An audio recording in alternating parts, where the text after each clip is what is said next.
All right, welcome folks. We will be getting started here in just a few minutes. I want to thank you all for attending our Start Smart webinar. It's all about the basics of starting a business in Kentucky. So thank you all for attending, and we will get started in just a few minutes. If you have any questions in the meantime, feel free to pop into the chat there and ask those questions so we can make sure and address those throughout the presentation today. Like I said, we'll get started here in just a couple of minutes.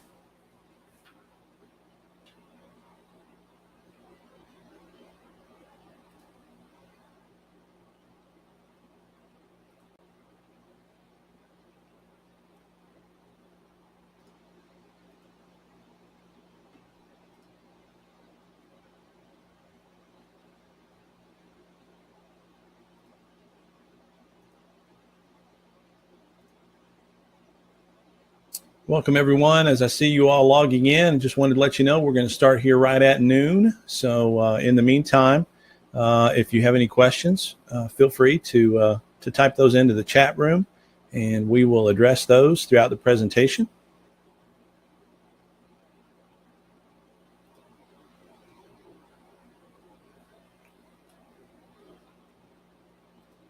And while we're waiting on some more folks to come in, I'd just like to ask a favor. If you all can hear me okay and you can see the screen, please type into the chat box that you're able to see and hear me.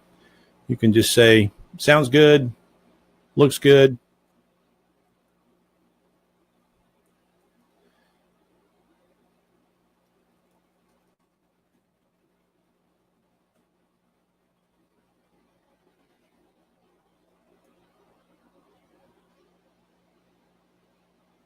Thank you, Jim. We've got about a minute here before we start. I just want to let folks know Jim Reams is my colleague at our South Central office. He will be in the chat room as well, so taking your questions. So if you have any questions, feel free to type those in there, and that way we can make sure and get you an answer either during this session or afterwards if need be. But feel free to contact us there in the chat room.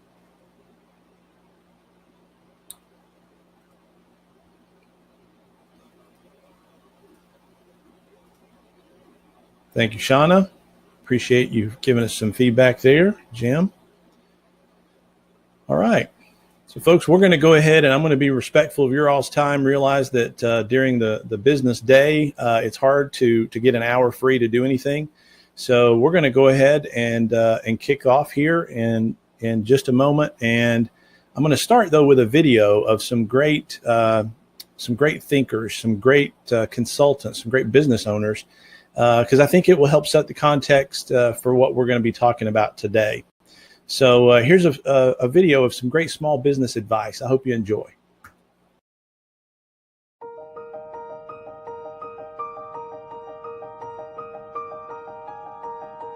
The best advice to a small business owner, or for that matter, a large business owner, is never stop thinking about how to delight your customer. Not to satisfy your customer, but to delight your customer. And when you wake up in the morning, start thinking about it. During the day, think about it. At night, think about it, and then dream about it. And no company's ever failed that had millions of delighted customers. And you start with them, and you get them one at a time. There's no substitute for hard work. The best time you're ever going to have is when it starts out just you, and it'd be great if it grows into a wonderful, big, profitable company. But you're never going to be happier and more satisfied than you are in the first year or so of getting your business going, because you do every single thing. You sweep up when everybody goes home. You're the first one in. You plug in the coffee pot, so when your people come in, they have hot coffee and can get straight to work. Work through lunch, set an example for them. But there's no substitute for hard work. People say luck, yes, but the harder you work, the luckier you get. My advice to a small business owner or any entrepreneur would be not to be discouraged if the business you end up with is not the one you started out to pursue. Because so often you encounter difficulties, you encounter failures, and the important piece is to learn from each of those very quickly and to pivot and to move on to the idea that works. Of course, you have to be close to your products, close to your customers, and think about them. That's the most important, but don't forget to think about your business, what your plans are, what you want to do next, how to take your business to the next level. Again, think about being in your business, but think about your business as well. My best advice is to really work hard to clarify what your purpose is and be able to articulate that, be able to communicate it in a simple sentence. And the reason that's important is as you bring people into your company, I think the most important question you ask them is, why are you here? Why do you want to join this company? And if you hear that purpose back, if you hear that passion around that purpose, makes everything a whole lot easier. Any skill can be learned and taught, but passion cannot. Being an entrepreneur can be a roller coaster ride at times. You will have great days, you will have not so great days. You may even from time to time have an awful day. You've got to stay focused and stay level-headed and keep your feet on the ground. Companies that do well at some level, even though it may not be written down on a piece of paper, need to have kind of a clear strategy of why they're different, why they're adding value, why they're producing something special that customers need and that they're not getting now. So I think if there's a clear sense of strategy and you can get all the people aligned around that, then you get a lot more power than if you're just scrambling and working harder and harder and without that clear direction. So that's my one piece of advice.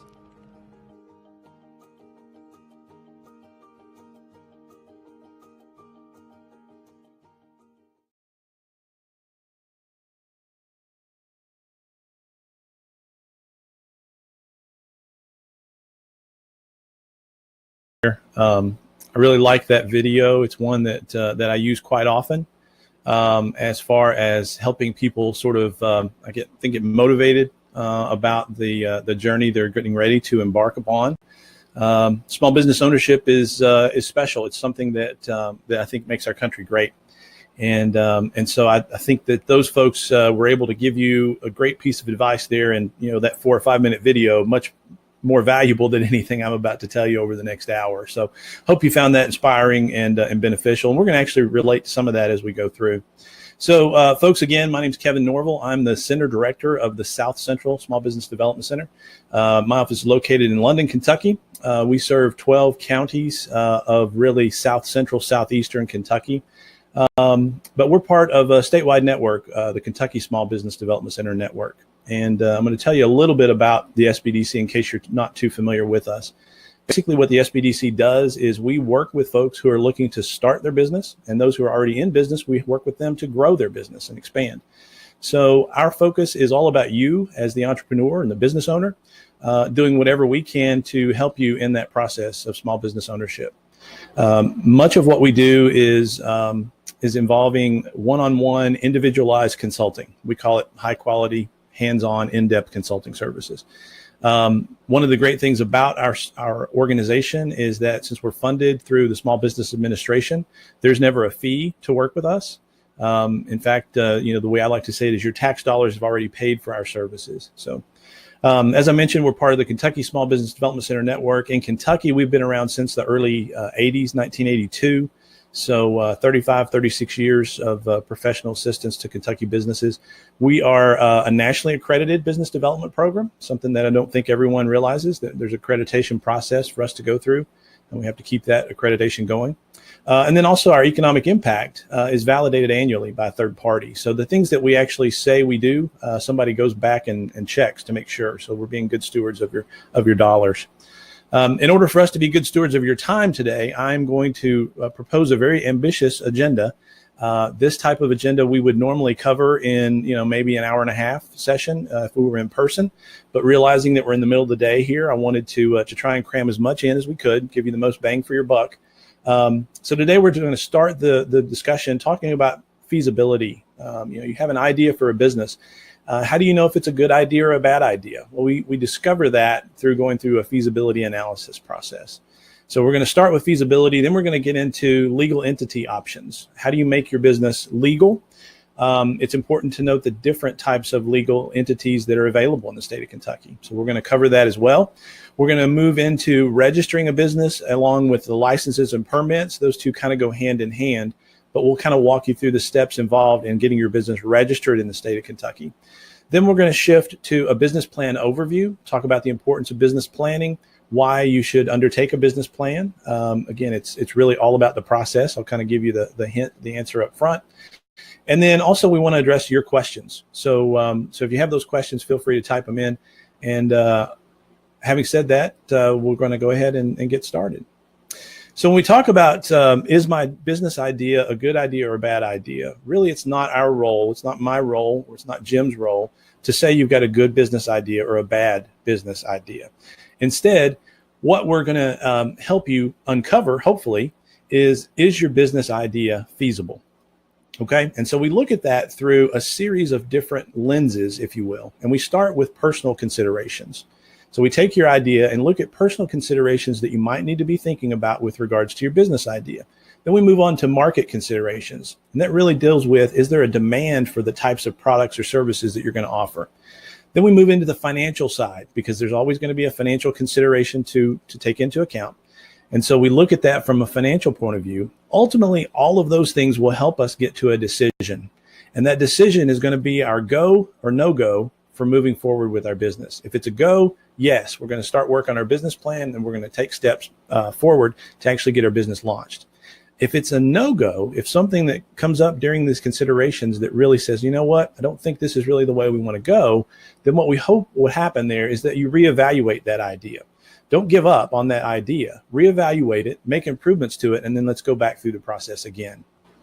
So as we dive into these a little bit more in depth, one of the things I want to talk about is on the personal considerations. Personal considerations are really going to deal more with you as an individual, your temperament and personality. Are you suited to small business ownership? And what does that look like? Well, are you a person who likes to make decisions? Are you a person who likes to be in charge? Are you comfortable being the person who everything is going to rest upon your decision and your say-so? If so, you're very well suited for entrepreneurship, because many of those things are going to be tasks you're going to have to do each and every day to decide the future of your business. The second thing with regards to personal considerations is risk. What is your tolerance level for risk? What are you comfortable with risking? Because ultimately what you're doing here, you're investing into yourself, but it's not a guaranteed return. Money that you put into the business, you're not guaranteed to get that back out. Hopefully you're going to be very successful, and hopefully you're going to be able to increase that investment you have in your business tenfold. But it's important to take into consideration how comfortable you are with risk. I'll say, for instance, myself personally, I know I was much more comfortable with risk at 25 than I am now at 45. Lifestyle is another key piece here. Does your business concept, the type of business that you're wanting to start, does it match well with your lifestyle? If you're the type of person who likes to sleep in every morning, running a bakery or a donut shop is probably not for you. There's just a lot of things to consider that are going to be, again, unique to your situation, to know if your lifestyle will support your business idea. As we look at some other things involved in the personal considerations, another key aspect is your work ethic and your passion. Are you willing to work 12 to 16 hours a day in this business? You know, my dad always said an entrepreneur, a successful entrepreneur, really should only have to work half a day. It doesn't matter if that's the first 12 hours or the second 12 hours. So you're going to have to put a significant amount of time into your business. Don't think that you'll be able to start and run it on a couple hours a week. Family considerations are always critically important. Does your family support this decision? Are you in a position with your family and with the support structure around you that running a business is going to be able to be compatible with all your family obligations? And then also, when it comes to personal considerations, how are you prepared financially? Are you prepared, and this sounds totally negative, but are you prepared to lower your standard of living for several months or years in order to get this business off the ground? Now, hopefully that's not going to be the case. Hopefully it's going to take off and just right out of the gate, you're not going to have to deal with that. But you need to be considering those types of things as you look at your business idea. So now as we move into the next area of considerations in regards to feasibility, we're going to talk about market considerations. And as I mentioned earlier, this really deals with, does demand exist for what you want to do? Because ultimately, if there's not a demand for the product or service that you're going to offer, it doesn't matter how much you enjoy doing it. It's probably not going to be much more than just a hobby for you. So the way we try to help clients work through the process of looking at those market considerations is really through market research. And so we're going to sit down with you and help you determine what information is out there that's going to help you decide the demand that exists for your business. Market research, as you can see here, blends consumer behavior and economic trends to confirm and improve your business idea. So again, the ultimate goal here is just to make your idea better. How are you going to do market research? There's really two ways: going directly to consumers, which we call primary market research, and then by looking at the research that's already been done by others, which we call secondary market research. So let's take a little closer look here. Primary data is going to be the stuff that you can do to talk to potential customers in your industry. You can also review your own personal experience. If you have a significant amount of experience in an industry and you're looking to start a business that's in that industry, obviously you need to sort of review your own personal experiences in order to help determine the market demand for your service or product. Personal interviews, again, those can be time consuming and you may not know exactly where to start, but looking at any contacts you have in the industry is a great way to do that. Surveying your potential customers, talking to people and saying, hey, look, I'm looking at starting this business. Is this something you think that this town or this area, this region needs? Observing and researching your competitors is another important thing. You can't go into any business thinking that you don't have any competition. So you want to actually list out who your competitors are. Are they local? Are they regional? Are they national? What are the strengths and weaknesses of each of those competitors? What things are they doing really well, and what things are they doing not so well that would give you an opportunity to step in and steal some of their market share? Talk to similar businesses in other markets. When I mention this to clients, sometimes I get that, oh, well, nobody around here. If I'm going to start a coffee shop, I can't call the other coffee shop in town and talk to them. And yeah, that's probably true. But if you're going to start a coffee shop, you can talk to other coffee shops that are outside of this region. When you go on vacation, maybe you're going to another town on another trip, go in and actually talk to those business owners. Reach out and connect with them on Facebook. Say, hey, I'm looking at maybe starting a similar business to yours. I just have a few questions to ask you. Another way to do research is through suppliers and vendors. If you've got those relationships already, you can gather a large amount of information that can be helpful to you by talking to suppliers and vendors. And again, I put down here at the bottom the caveat. This can be time consuming and expensive, but by going through this process, you're going to have a much greater chance of being successful in your business idea. So what types of questions are we going to ask? I mentioned earlier about competitors. How many competitors exist? What are their strengths and weaknesses? How successful do they appear to be? But ultimately, it comes down to this. Are there enough customers willing to spend enough money on your product or service to provide sales revenue that covers your expenses and hopefully earns you a profit? That's the goal of this research. Can you get a better idea of how potentially likely you are to get enough customers? Now, the other type of market research is called secondary data. And this is information that has largely been conducted or published by an outside organization. And so you're going to have to go find that information and then sort of interpret it to see how it relates directly to your business. This is where the SBDC can help you quite a bit, though. So the things you're going to look at are market studies, databases, industry information that comes from trade associations. We want to look at things like trends and statistics. What's the overall industry doing? Is it on an uptick or a downtick? What's expected to happen over the next 5 to 10 years? A good source for this is called the Census Business Builder. A lot of people aren't aware of this, but it's a great little resource, a website where you can get information not only about your potential business idea, but also you can see information about customers, competition, and your overall market. We're actually at the University of Kentucky. We're housed in the College of Agriculture. And so one other organization that operates in that department is called SEDIC. And they produce every year a set of county profiles. So if you've not checked these out yet, you can go out and get this county profile for the county you're looking to start your business in. And you're going to see all sorts of current information in regards to the county population, number of businesses, the socioeconomic and demographic data. Just a ton of great research there that's available to you, all for free.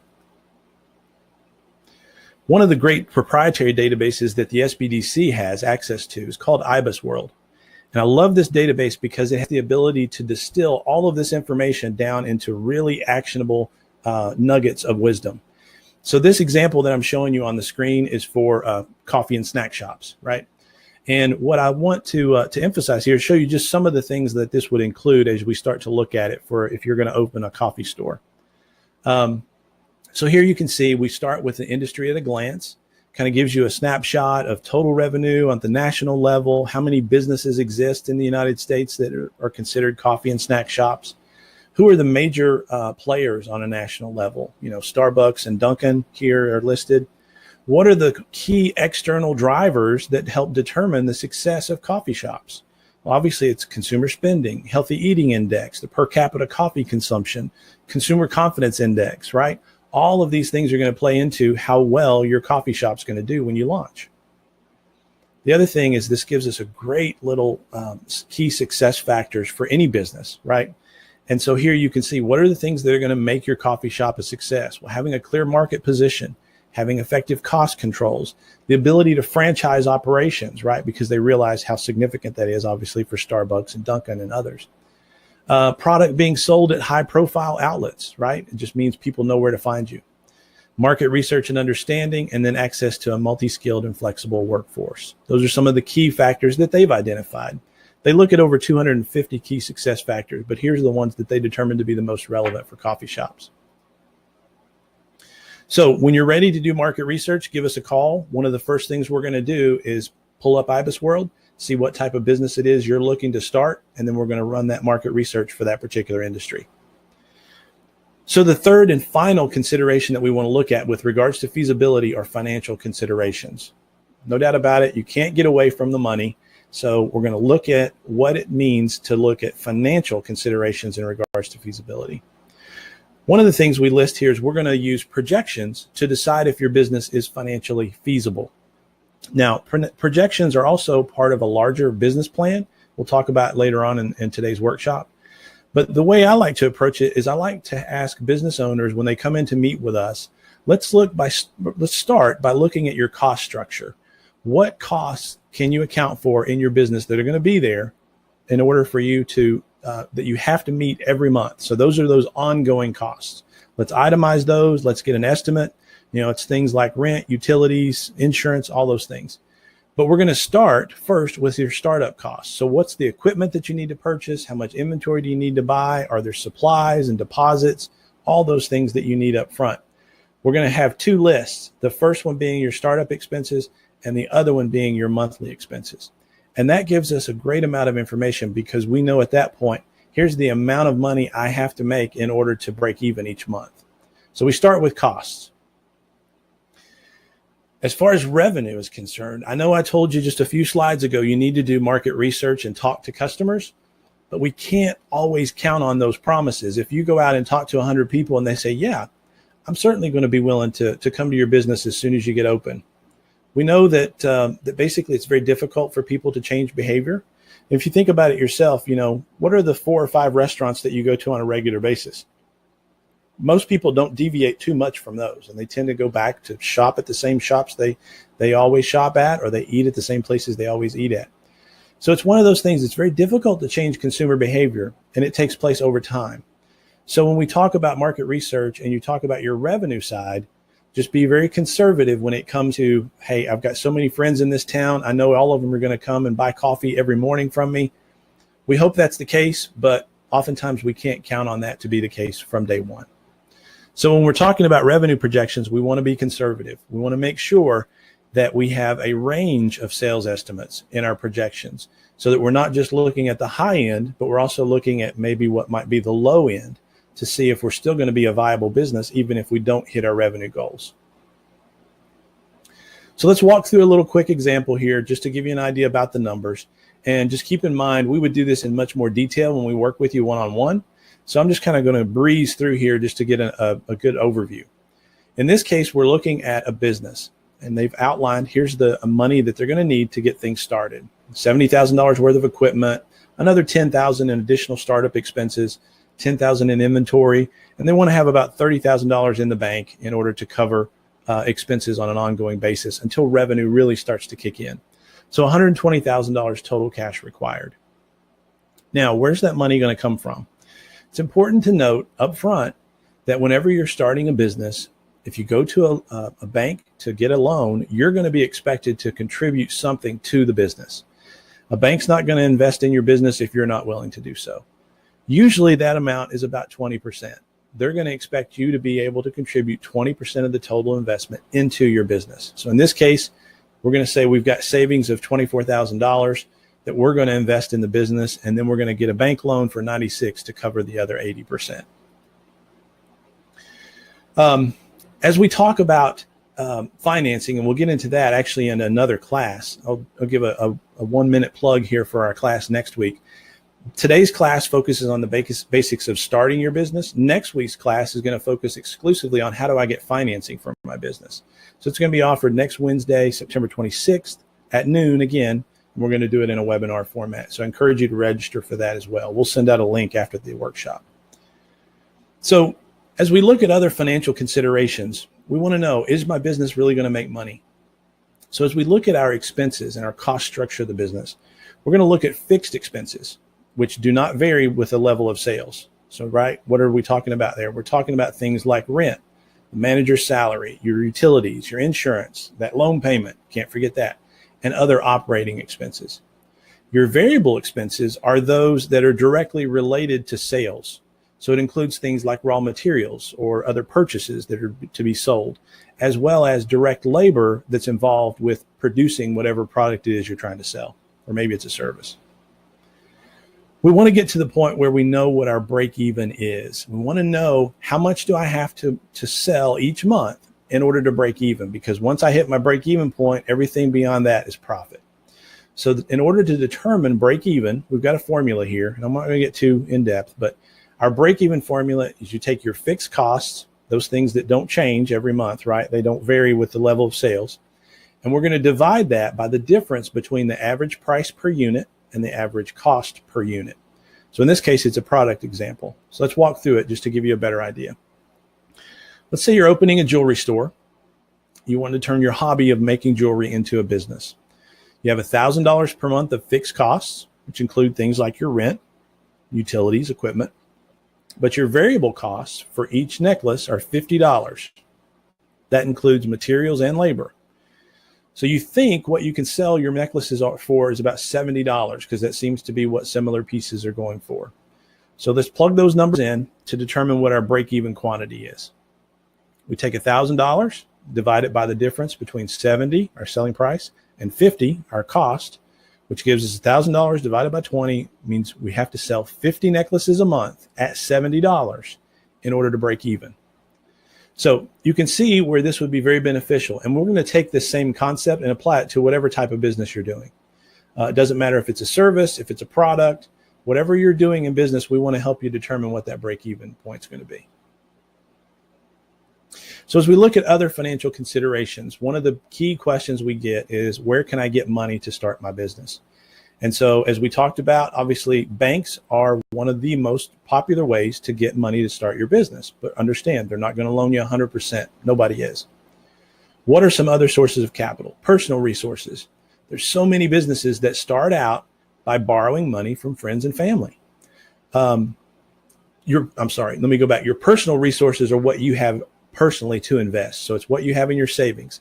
We talk with clients. Sometimes they may borrow against their retirement or their pension. But it's what do you have personally to invest? Closely related to that is the family and friends. You're going to be able to go out and ask people, hey, look, invest in my business with me, all right? We're going to make this a success, but I need some help to get things started. Banks and financial institutions are that third piece. It's by far one of the most common things that people do is go out and get a small business loan. One of the things in Kentucky that we have available to us that's not available everywhere are these nonprofit economic development organizations. So if I could just mention a few, I mentioned we're in London, Kentucky, and we're at Southeast Kentucky, South Central area. We have 3 organizations that exist just in our service area that provide small business loans to businesses looking to get started. They are in London, it's called Kentucky Highlands Investment Corporation. In Somerset, it's called Southeast Kentucky Economic Development. And in Berea, it's called Mountain Association for Community and Economic Development.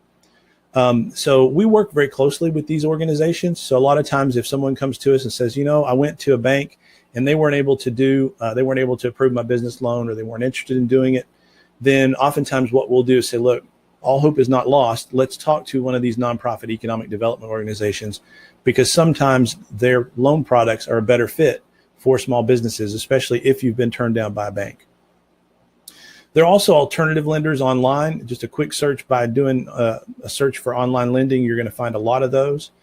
You have to be a little careful. Some of them are a bit shady. Just you have to go into that arrangement with your eyes wide open, though. Crowdfunding has become popular recently. It's where you get people to basically contribute and invest in your business in exchange for some perk, right?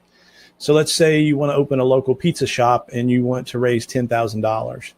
A lot of times crowdfunding can be used for those smaller types of funding projects because people in the community, if they've invested in your business, they're also going to be much more likely to make sure you're a success. So they're going to come and be, in this case, eating at your business. And then the final thing we list here as a source of capital is equity. Now, equity is not the type of thing that most businesses will be able to utilize because it's just not a good fit. But for the right type of business, sometimes an equity investment, which is basically where a private individual, or maybe it's a group of individuals, will come together and invest in your business in exchange for a percentage of ownership. So it's not a traditional loan, right? You still have to pay it back, but they're also going to ask for that payback to be typically a quicker time frame. And also they want to get a good return on their investment. But equity sometimes can be an option. The SBDC is available to help you work with getting funded no matter what type of funding you need. All right, so we've gone this far, and I don't yet see a question about grants, which is a good thing, because it is by far the most frequently asked question that Jim or I receive. Unfortunately, despite a lot of the rumors and a lot of the disinformation that goes around, grants are really not a viable way to start a business. We mentioned here specifically that SBA does not have a grant program to help you start your business. And I think this comes from a lot of things you all have probably heard about or seen the guy on late night infomercials talking about, hey, buy my book and I'll show you all these different grants that are available. It's not to say that grants don't exist, because they do, but you have to be a very specific type of business to be eligible to even apply. The vast majority of the grants are only available to nonprofit organizations, which would exclude basically any business that the SBDC works with. So be real careful when you hear that somebody said, hey, I've got a grant to get my business started. Chances are that was not the case. So I'm going to pause here for just a moment. We're about halfway through our time. Now would be a good time if you have any questions of the stuff we've already covered. The one thing that we want you to do now is just type those questions into the chat room, and we'll be able to take those if there are any. If not, we'll move on into the next topic, which really gets into legal entity selection, how to register your business in the state of Kentucky, some of the things you got to watch out for there. So if anybody has any questions, I'll give you just a few seconds to type those in.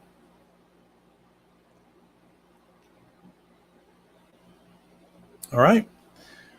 Nothing yet, so I'm going to go ahead and keep plowing through. If something comes up, feel free to type it in there and let us know, and we'll get it addressed. Okay, so legal entity selections. Before you open your doors, you got to select what type of legal entity you're going to choose. And so I'm going to cover the basic ones that exist for the state of Kentucky. Sole proprietor is kind of the one that most people are probably most familiar with. Partnership, C corporation, S corporation, and LLC. So those are the ones we're going to cover. I'm just going to give you the high-level bullet points here about each. Sole proprietorship is by far the easiest business to form. There's very few requirements for starting a sole proprietor business. By definition, it is a business with one owner, so you can't have a sole proprietor that has two people. You'll see that would actually be defined as a partnership. One thing to note, though, is there's no legal distinction between the business and the owner. The business is the same as the owner when it comes to sole proprietorship. That means that you have the maximum risk exposure for the owner for liabilities. So what that means is if you are a sole proprietor business and you get involved in a lawsuit, the attorney can actually sue for any of your personal assets. And so that's normally a pretty bad deal, because anything that you own would be fair game for them to go after in a lawsuit.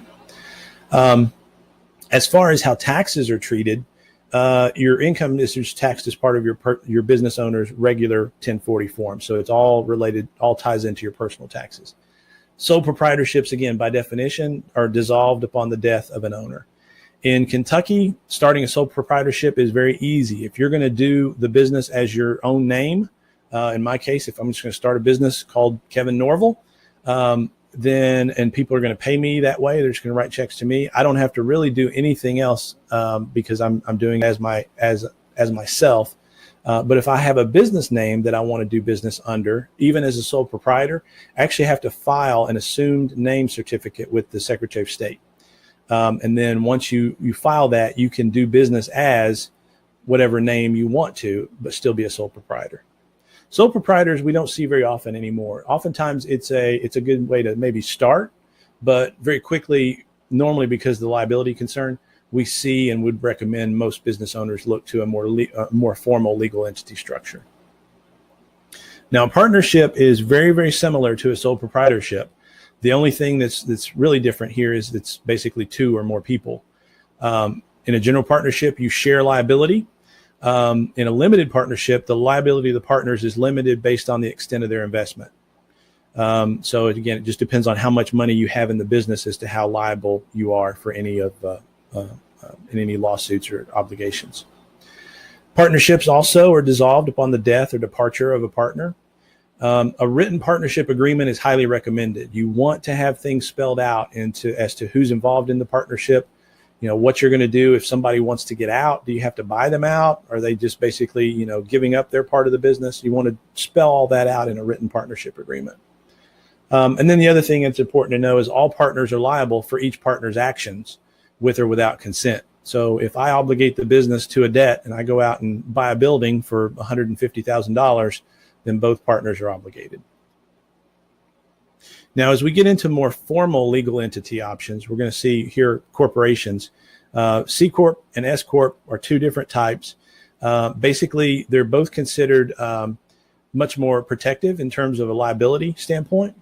So what you see here is a C Corp is a separate legal entity. It is required to have articles of incorporation. So in the state of Kentucky, you have to file those. It can be owned by one person or many people. It does provide limited liability protection to investors. So meaning if you have a C Corp or an S Corp in this case, and as long as you operate it as a corporation, which is a key thing, then if you're involved in a lawsuit, the only thing that the other party can go after would be the assets of the corporation, not your personal assets. And then also you can raise capital through the sale of stock. And so every corporation has a certain amount of shares of stock available.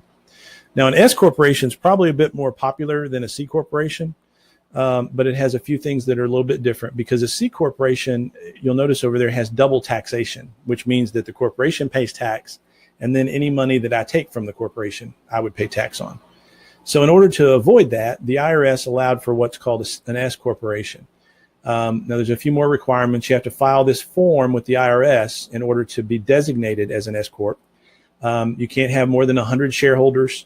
Everybody must be a U.S. legal resident. But the income from an S corp flows to the stockholders. So instead of the S corp paying tax and then you paying tax as well, you can avoid that double taxation at the federal level through an S corporation. And then it also offers the liability protection of a C corp as long as you operate it as a corporation. So that's a C Corp and an S Corp. Probably used to be very popular options, but now everything's kind of been replaced in popularity by the LLC. I would venture to say if most of y'all are considering starting a business, you're probably looking at starting an LLC. And so this entity allows you the greatest flexibility, in my opinion. And I should say, disclaimer, I'm not an attorney, nor am I a CPA, so I can't offer you legal or tax advice, but I can tell you what most of our clients do. Probably 95% of our clients that Jim and I see are LLCs when they start their business. And there's several advantages here. If you see an LLC, the owners are actually referred to as members. So you're either a single member LLC or a multiple member LLC. With an LLC, you do have to have articles of organization, But as we'll talk about, when you actually register with the Secretary of State, the system, basically develops those for you. An LLC does have the same liability protection as a corporation. It's recognized in most states now. I think it's recognized in all states now. I need to update my slide. That was it kind of took it a while to get through all the states. But anyway, so a single member LLC, the other thing you need to be aware of when you're talking about legal entity selection, doesn't matter which one you're concerned with, most of the questions are going to come down to liability protection and treatment of taxes, right? So it's a tax question and a liability question.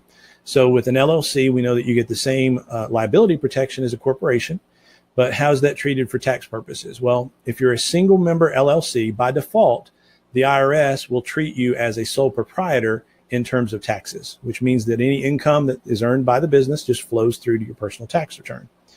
If you're a multiple member LLC, the default tax treatment is for a general partnership, which means it will basically divide up whatever income is received from the LLC among the partners or among the members that are listed. You can specify alternative tax treatments, and this is more of a discussion for you and your accountant.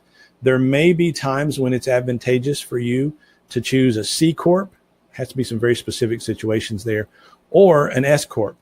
And you might have a more favorable tax situation by doing so. But you have to actually file that form with the IRS, because by default, they're going to put you in and say, okay, you're going to be treated for tax purposes as a general partnership. So as I mentioned, LLCs are by far the most popular that we see in Kentucky as far as the clients that we work with. So when it comes to the time for you to actually determine which legal entity you're going to choose, give us a call. We'll sit down with you and actually go through, again, those pros and cons of each. And then we'll help you with this part also, which is how do you actually get your business registered? How do you make sure you've got your permits and licenses and all those things in place? In Kentucky, the Secretary of State is the organization that is charged with maintaining all of the database of businesses that exist in the state. So they do that through the Kentucky One-Stop Business Portal. And understand, if you ever go to visit this website, understand what it is and why it exists. And that is because they took all of these different government forms and merged them together into one or two forms and then put that online. So it can be a bit of a daunting thing to look at the first time. I've talked to clients recently that logged in and said, you know what, I thought I could do this, but I quickly got lost when they started asking questions and didn't really know how to proceed. So, but the Business One-Stop Portal is meant to be just that. It's meant to be one place to go to register your business with the Secretary of State and to also register your business with the Revenue Cabinet. So that's its two primary purposes. So I don't really have a whole lot of screenshots to look at, because in order to actually go into the One-Stop Portal, you have to create an account and start registering a business. So this is one of those things where I encourage you, when you get ready to do this, give us a call. We'll schedule an appointment. We can even do it online together through the shared screen, or we'll just walk through it with you just to make sure you're answering the right questions and make sure you don't get sidetracked with the process of registering your business. But really, here you can see the 7 steps that they list as far as what they're going to walk you through in the One-Stop Portal: choosing your name and structure, registering your business, getting your tax numbers. They're going to talk to you about insurance requirements, licenses and permits, any additional employer responsibilities, especially if you're going to have employees. And then they'll help you identify any regulations that exist for your business. One of the things that you need to be aware of with regards to the Secretary of State, having this happen more and more often here recently, don't start the process of registering your LLC or whatever entity you choose until you're pretty sure that you're actually going to be going forward with this. We've had situations where a client had walked through and thought, okay, yeah, I'm going to go ahead and get this registered, but then they backed out of the process at some point and they thought, okay, it actually didn't go through, so I don't technically have an LLC. When in fact it did go through and they do have an LLC. So if you set up a legal entity, that entity does not go away until you actually tell the state to take it away. So you have to dissolve that legal entity. And so the process has been in the past, if you were to set up an LLC and didn't realize it, and then maybe next year you get a notice from the Secretary of State saying that, hey, you owe the Kentucky limited liability entity tax, which is $175. So just be careful about that. I've also seen, for whatever reason, an increase lately of people starting the process one time and maybe changing their name slightly, so they start the process again. And it goes to the same word of caution, because what you end up with there is, if you started the process over, then now you've got two LLCs just with different names. So just be careful as you go through that. Just a word of caution. So I should mention one more thing. As you go through the one-stop site, one of the areas before you register, or after you register the LLC and before you start registering with the revenue cabinet, it's going to ask you to obtain an employer identification number. And that number is gathered through the IRS. So many of you probably already familiar with it. The EIN, as everyone calls it, but that's a number that you get from the IRS website. So what happens is you have to sort of pause your registration here with the Secretary of State, open up a new tab, go get your employer identification number, then come back, and because you're going to have to use that number with the Secretary or with the revenue cabinet as well. So just one word of additional word of caution there about that. You're going to have to go to the IRS website to obtain the employer identification number. Okay. We're going to get into just a brief time to talk about business planning and why it's important. Why is it even relevant anymore? I like this quote from Eugene Kleiner of Silicon Valley venture capitalist, saying, writing a business plan forces you into disciplined thinking. An idea may sound great, but when you put down all the details and the numbers, it may fall apart. Now, obviously, our goal is not for it to fall apart. Our goal is to make sure that it is strong and make sure that it actually will be viable and feasible. But what are some of the other purposes of a business plan? A business plan is required to raise money. Usually any lender you talk to is going to ask for a copy of your business plan. They may not want to see all 35 pages, but they're going to want to know, what is the plan for your business and how are you going to make money? A business plan, though, also can serve you once the business is up and running to help you make better decisions. It's the work that you've done through your market research and through your financial projections are going to help guide the decisions that you make in your business. And then also, as you're doing the business plan, it's going to help you identify potential weaknesses of your idea so that you can help address those up front, hopefully make your business idea stronger. So we're very big proponents of business planning at SBDC. If you ever want to see a sample plan, maybe for your type of business, just let us know. We'll gladly email you one so you can get an idea of what's involved in a good, thorough business plan. Here's sort of the simple outline that we use when we talk about a business plan. And so if we just kind of walk through it, the thing here where it says, obviously table of contents you need, but the executive summary, we've highlighted that a lot of people start with the executive summary, but really that executive summary is the last thing you want to write. So you want to go through and develop the rest of the plan, then come back and summarize it. So you start with the summary of the business, general company description, explain the business, what it's all about. If you've got a mission statement, company goals, objectives, your business philosophy, put all those things in there. Describe the industry, overview of your products and services, your market and competition, and your management experience. So you can read most of these here on the screen. I'm not going to go through all of it, but this is kind of the general overview we will use when preparing a business plan. A lot of the things we talked about in those feasibility analysis will plug right into the business plan here. So you can see you get into, after you talk about products and services offered, then you go into your marketing plan with a thorough analysis of the market and what your strategy is for how you're going to actually reach customers. Then you're going to talk about the operations of the business, just how things work, who's going to run what staff are you going to need, where are you located, do you need equipment, do you need legal environment approval, things like that. Then they want to see a copy of your organizational plan. Who's going to be involved in this business? Is it just yourself? Is it yourself and spouse? Is it yourself and a staff of 10 or 15 people? But you want to spell all of those things out.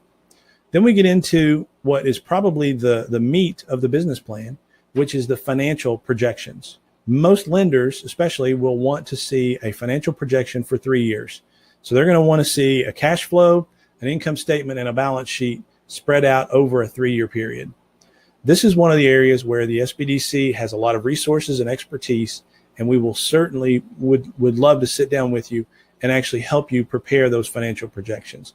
It can be a daunting task, but one of the things we're going to do by walking through this, by not having to do it on your own, is we're going to be able to give you some support, make sure your assumptions are valid, And then make sure that we just clearly identify, here are all the assumptions we did, we used when we were actually coming up with these financial projections. And then in your appendix, you're going to include any supporting documents. If you've already got, copies of contracts that have been approved or letters of intent to do business with somebody, you can put all that stuff there along with any research you have. So that's kind of the overview that we wanted to provide. We're at 50 minutes in. So I wanted to again open up the floor from some additional questions right now.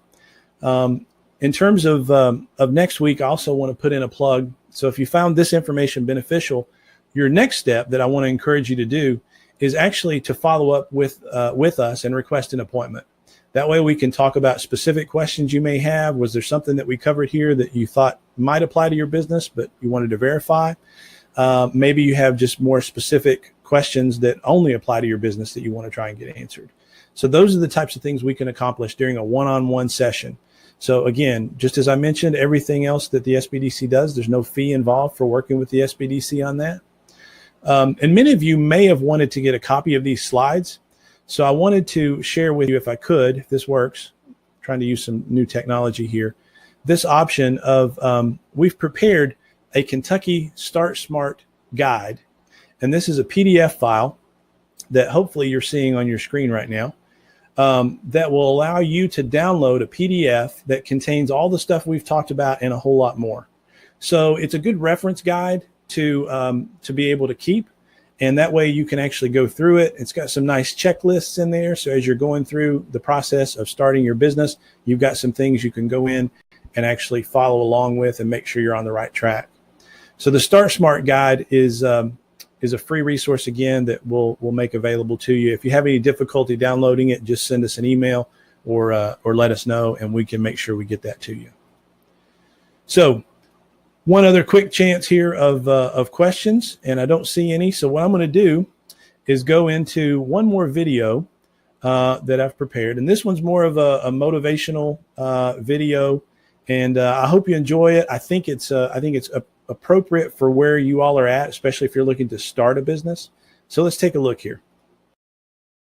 In the Far East, they have something that's called the Chinese bamboo tree. The Chinese bamboo tree takes 5 years to grow. They have to water and fertilize the ground where it is every day. And it doesn't break through the ground until the 5th year. But once it breaks through the ground, within 5 weeks, it grows 90 feet tall. Now the question is, does it grow 90 feet tall in 5 weeks or 5 years? The answer is obvious. It grows 90 feet tall in 5 years, because at any time had that person stopped watering and nurturing and fertilizing that dream, that bamboo tree would have died in the ground. And I can see people coming out talking to a guy out there watering and fertilizing the ground that's not showing anything. Hey, what you doing? You've been out here a long time, man. And the conversation in the neighborhood is, you growing a Chinese bamboo tree, is that right? Yeah, that's right. Well, even Ray Charles and Stevie Wonder can see ain't nothing showing. So how long you been working on this? How long have you been working on your dreams? And you have nothing to show. This is all you got to show. People gonna do that to you. And some people, ladies and gentlemen, they stop. Because they don't see instant results. It doesn't happen quickly. They stop. Oh, no. You got to keep on watering your dream. That is not going to happen as quickly as you want it to happen. A lot of things are going to happen that will catch you off guard. And so therefore you've got to deal with and handle it as it comes. And not only that, but that faith and patience drives you into action. You've got to keep moving and keep plugging away. See, during those hard times, we didn't know how you're going to make payroll. During those times when you failed and things didn't work out, they were nowhere to be found. But you know what I discovered?